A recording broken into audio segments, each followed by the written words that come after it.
Knee pain, back pain, shoulder pain, ఎటువంటి మొండి నొప్పులనైనా తగ్గించే clinic Indo British advanced pain clinic.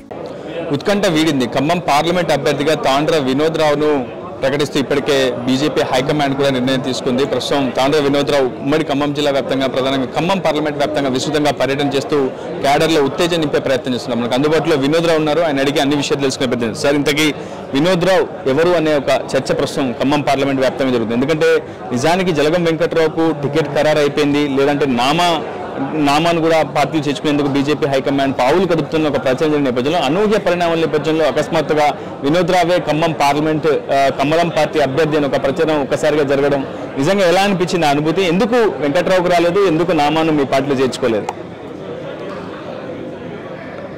ముందుగా నేను ప్రతిసారి మీడియా చెప్తున్నది ఏంటి అంటే, నేను నరేంద్ర మోడీ సైనికుడిలాగా పనిచేస్తాను.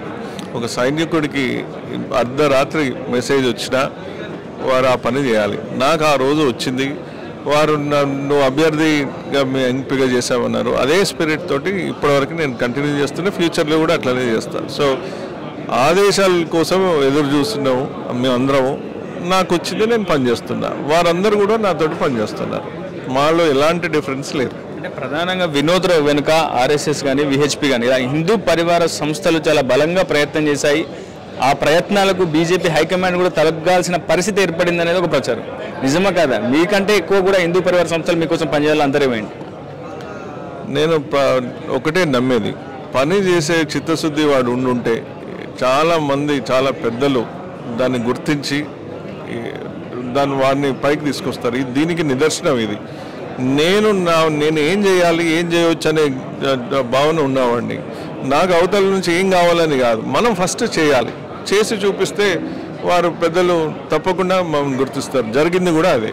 అంటే ఖమ్మం పార్లమెంట్ అంటే ప్రధానంగా కమ్యూనిస్టుల కంచుకోవటని, లేదంటే కాంగ్రెస్ పార్టీ కిల్ అని చెప్తూ ఉంటారు ఆ పార్టీలకు సంబంధించినటువంటి నేతలు. బీజేపీకి గడిచిన అసెంబ్లీ ఎన్నికల్లో కావచ్చు, గతంలో పార్లమెంట్ ఎలక్షన్స్లో కావచ్చు డిపాజిట్ కూడా రాని పరిస్థితి. కానీ ఈసారి ఏకంగా విజయమే లక్ష్యంగా ముందుకెళ్తున్నారు. మిషన్ 400+ అంటూ కూడా మీ పార్టీ శ్రేణులు కథన రంగంలో దిగుతున్న పరిస్థితి కనిపిస్తుంది. సో ఈసారి ఖమ్మం పార్లమెంట్లో డబ్బు ప్రభావం కూడా చాలా పెద్ద ఎత్తున ఉండబోతుంది. సో వినోద్ రావు ఎన్ని కోట్లు ఖర్చు పెట్టబోతున్నారు, ఎలాంటి వ్యూహాలతో ముందుకెళ్తున్నారు? నిజంగా ఖమ్మం పార్లమెంట్లో బీజేపీ ఈసారి సత్తా చాటుతుందా?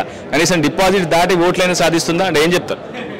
గతంలో మీరు చూసుంటే అసెంబ్లీలో కానీ గత పార్లమెంట్లో కానీ జనాలు ఒకసారి తలుచుకుంటే ఎన్ని కోట్లు, ఎన్ని వందల కోట్లు పెట్టినా అది ఆగే పరిస్థితి కాదు.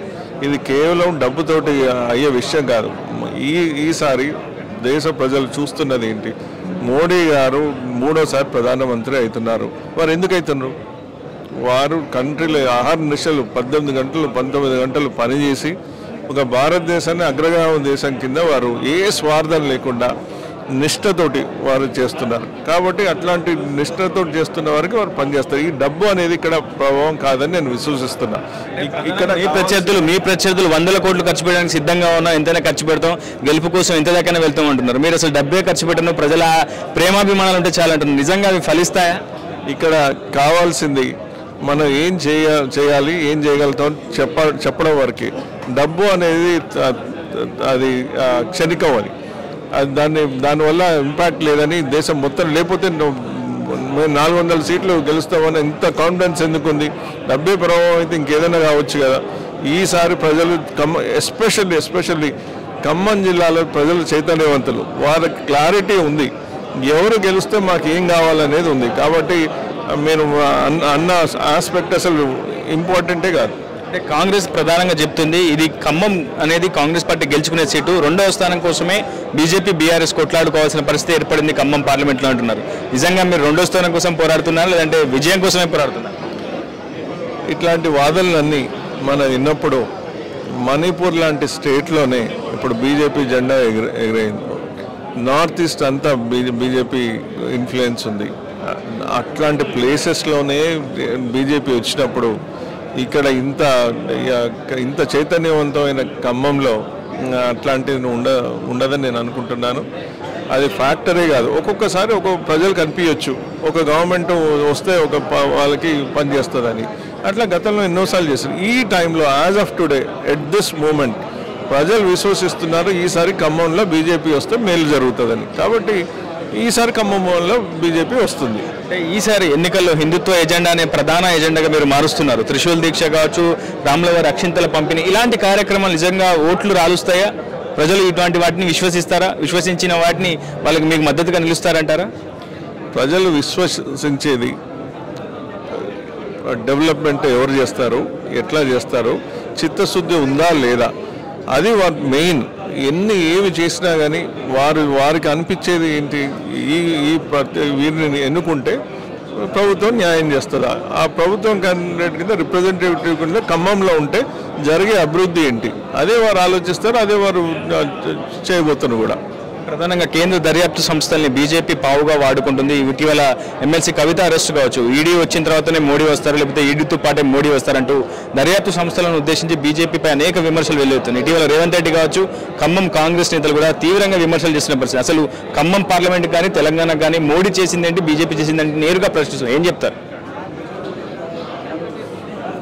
ఇప్పుడు అనేక ఫండ్స్ కానీ ప్రాజెక్ట్స్ కానీ అవి కేంద్రాన్ని అక్కడి నుంచే వచ్చినాయి. ఇప్పుడు మనకి ఎటువంటి ఎనీ అసెంబ్లీలో కూడా రిప్రజెంటేట్ లేనప్పుడు కూడా 1200 కోట్ల పైన ఇన్ఫ్రాస్ట్రక్చర్కి కేంద్ర ఫండ్స్ ఇచ్చిండ్రు.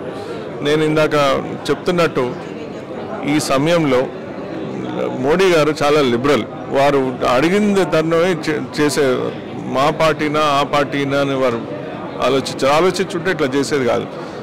నేను చెప్పదలుచుకుంది ఏంటి అంటే, అడిగేటోళ్ళు లేరు ఇక్కడ. గత 10 సంవత్సరాలలో ఎంతమంది ఏం అడిగిన అనేది మనకు తెలుసు. కాబట్టి కేంద్ర రిప్రజెంటేటివ్ కింద మనం ఉన్నప్పుడు మనకు ఆ బాధ్యత ఉంటుంది. మన ప్రజలు మా బాధ్యత మనకి అడగలుగుతారు. మీరు ఇక్కడ ఉన్నారు, కేంద్రంలో కూడా అక్కడ ఉన్నారు, కాబట్టి మీరు ఏం చేస్తున్నది అడిగేటోడు లేడనే సమస్య తప్ప వారు ఇస్తున్నా లేదా అనేది కాదు.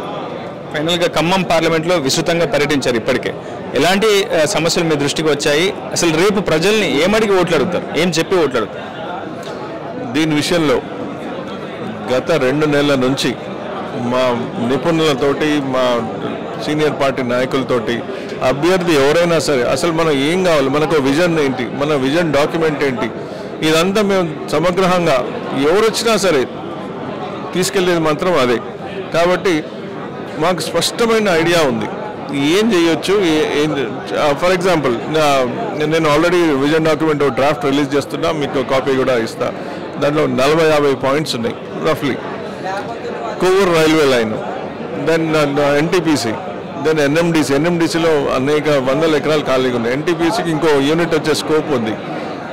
గోదావరి వాటర్ శుద్ధి ఆల్రెడీ ఫండ్స్ శాంక్షన్ అయినాయి కానీ ఇంకేం ముందుకు పోవట్లేదు. టూరిజం, అది విచ్ ఇస్ చాలా ఒక ముఖ్యమైన ఆస్పెక్ట్. భద్రాచలం నుంచి అయోధ్య వరకు ఒక స్పిరిచువల్ కారిడార్ ఏర్పాటు చేస్తే చాలా అవకాశం ఉంది. అది నెసెసిటీ కూడా. మన ఇప్పుడు చాలామందికి తెలియదు భద్రాచలం చుట్టూ ఎన్ని హిస్టారికల్ ప్లేసెస్ ఉన్నాయని, రేకపల్లి అని, దొమ్మగూడెం అని చాలా ఉన్నాయి, చాలామందికి తెలియదు. అవి 100,000 సంవత్సరాల చరిత్ర గల అవి వచ్చే తరానికి కానీ ఇప్పుడున్న తరానికి కానీ నేర్చుకునేది, చూసేది, దాని నుంచి జీవన విధానం కూడా మనం నేర్చుకోవచ్చు. అట్లాంటివి చాలా ఉన్నాయి. స్పిరిచువల్గా, ఫైనాన్షియల్గా, ఇన్ఫ్రాస్ట్రక్చర్కి, మౌలికంగా అన్ని దానికి స్కోప్ ఉంది, అవసరం కూడా ఉంది. ఇక్కడ నాకు తెలిసి ఇంతవరకు చిన్న పర్సంటేజ్ కూడా ఇక్కడ డెవలప్మెంట్ మేజర్ పర్సంటేజ్ కాలేదు, చిన్న పర్సంటేజ్ కూడా కాలేదు. అవకాశం ఉంది, చేయగలుగుతాం. రేపటి పొలిటికల్ ఫైట్లో ఒకవైపు కాంగ్రెస్, మరోవైపు బీఆర్ఎస్. మీ పొలిటికల్ ఫైట్ ఎవరితో ఉండబోతుంది? మీకు ప్రధాన ప్రత్యర్థి ఎవరు అనుకుంటున్నారు? అపోనెంట్స్ ఎవరున్నా సరే మా లక్ష్యం వారు ఎవరున్నారని కాదు, మేము ఏం చేయగలుగుతామని పార్టీతో ప్రజల దగ్గరకు తీసుకెళ్లడమే మా లక్ష్యం. అదే మా ఫోకస్. మేము ఏం చేయగలుగుతాం, ఎందుకు మమ్మల్ని గెలిపించాలి, అది మా మేజర్ థింగ్. అక్కడ ఎవరన్నా ఉండనండి, ఇట్ డజంట్ మ్యాటర్. గెలిచేది మేమే. ఈసారి ఖమ్మం కమలం. మొత్తంగా ఖమ్మం జిల్లాను కాషాయమయం చేసి తీరుతామంటున్నారు ఖమ్మం బీజేపీ అభ్యర్థి తాండ్ర వినోద్రావు. ఖచ్చితంగా ప్రజలను ఏమార్చము, మోసం చేయము, మాయమాటలు చెప్పము, ఏం చేయబోతాం అదే చెప్తాం, తమకున్న విజన్నే ప్రజలకు చెప్పి ఓట్లు అడుగుతామంటున్నారు వినోద్. మరి వేచి చూడాలి ఖమ్మం లోక్సభ ప్రజల నిర్ణయం ఏ విధంగా ఉండబోతుంది, ప్రజల తీర్పు ఏ విధంగా ఉండబోతుంది మాత్రం మరికొంతకాలం వేచి చూడాల్సింది. ఇది వీడియో స్నానంతో ఇప్పుడు ఉదయ RTV ఖమ్మం నుంచి. మరిన్ని వీడియోస్ కోసం ఛానల్ ని సబ్స్క్రైబ్ చేయండి, లేటెస్ట్ అప్డేట్స్ కోసం వాట్సాప్ ఛానల్ ని ఫాలో చేయండి, అండ్ లింక్ డిస్క్రిప్షన్ లో ఉంది.